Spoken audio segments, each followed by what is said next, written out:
Nakaramdam ng takot ang Team Inoue nang bulgaran nitong hinamon si Casimero. Wala na nga pong makakapigil pa mga idol sa bangga ang General Casimero at Naoya Inoue sa susunod na taon.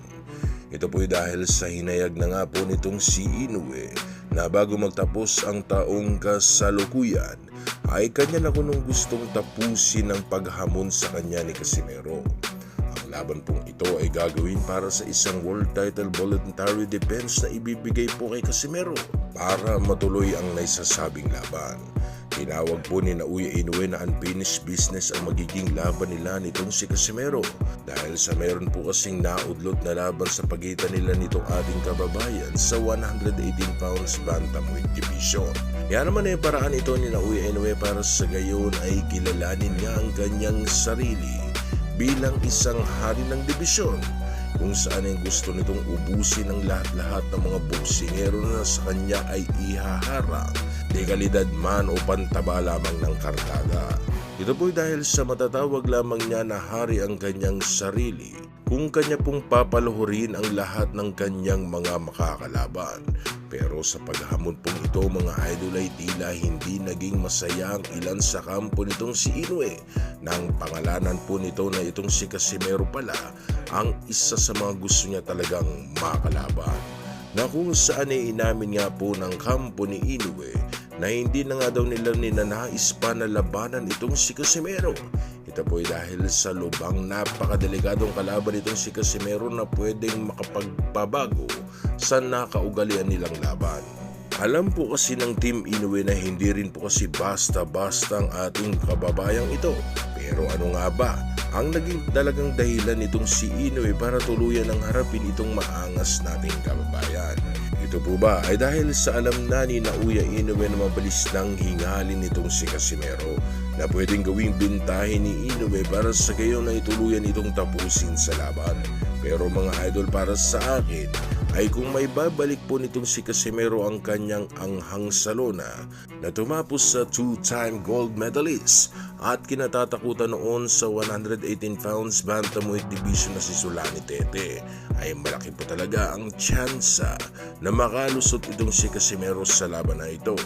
Kaya naman ihahain ko po sa inyo mga idol ang isa sa mga pinakamabigat na laban itong si Casimero at kayo na rin po ang makapagsasabi kung uubra nga ba ang ganitong Casimero para durugin ang isang Naoya Inoue.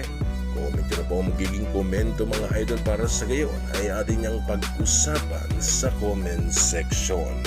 Junior Bantamweight World Champion, and tonight, the reigning and defending WBO Bantamweight Champion of the World, Solani Tete!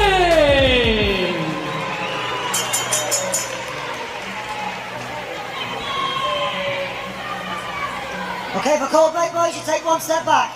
Don't throw any punches on the back of the head. Protect yourselves at all times. Touch gloves. Good luck, lads. Well, we know that Tete is a terrific technical boxer and also that he's got power, but he's not been in the ring competitively since October last year.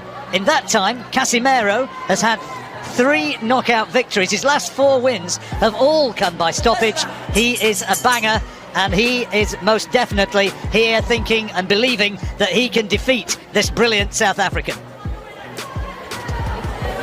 Well, the obvious tactic is to get inside that beautiful long jab there of Tete, which is achievable, but the problem is then you have that uppercut to worry about. When we've seen that, how effective that can be in the past. He takes a little half a step back, Tete, and then whips that uppercut right through the middle.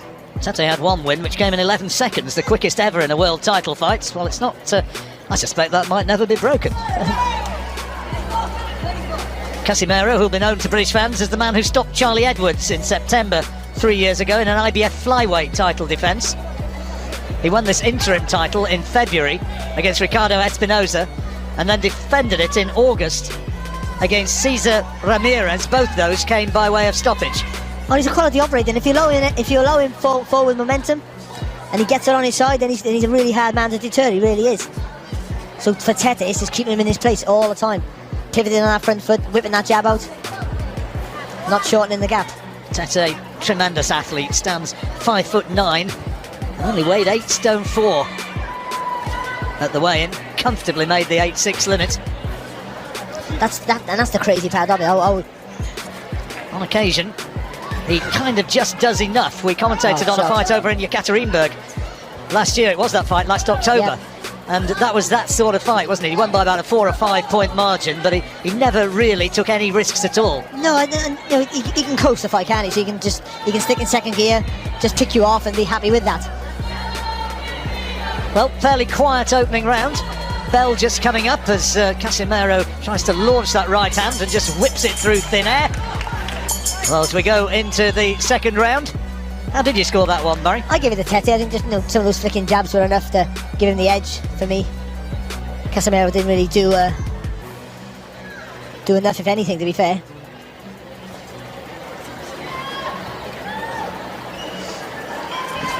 Quiet sort of opener, wasn't it? Test will come when Casimero lands one of those big punches, or when he fully commits to an attack. He's jumped into a few attacks, but I don't think he's been fully committed. And when he does that, if he can be effective, or if Tete can read it, and as we said earlier, whip that uppercut on the target. Casimero promoted by the legendary Manny Pacquiao. Sean Gibbons representing the little master over here. He's the chief executive officer or something of Pacquiao Promotions. Or something. Yeah, well, it's a significant job, you know. He introduced himself to me as that, and also as the president, so I'm not sure which it was.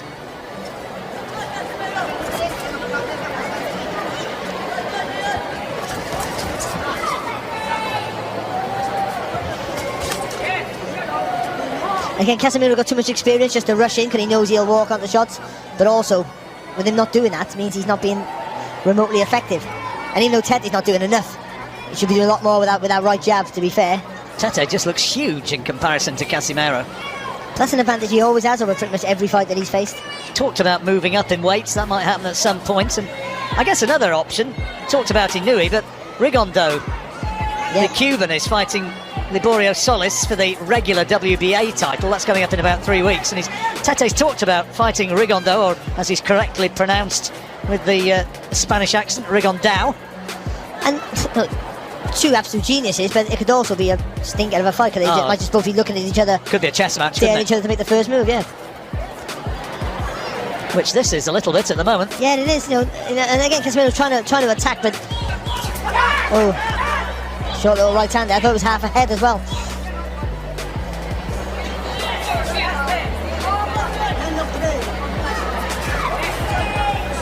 As ever, Tete's entourage came to the ring singing and dancing as the second when he fought over in Yekaterinburg in Russia last October. Well, obviously, that's better there for Casimero. Doubling up on the jab. Well, I guess he thinks, you know, it's your move to close the gap, not mine. I'm the taller fighter with the longer reach. I want to keep it long. You gotta try and bring it to me. Bags of experience though, Casimero.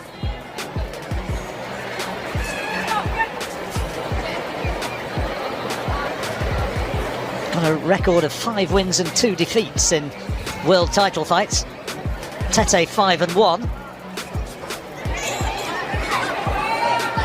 He's won his last 12 since September 2012.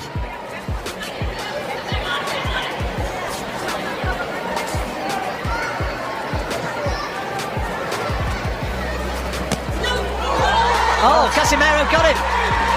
He's got him with a now. He's given it. He's got him with a body shot. Was it? No, it was on the chin. It was a short right hook to the chin.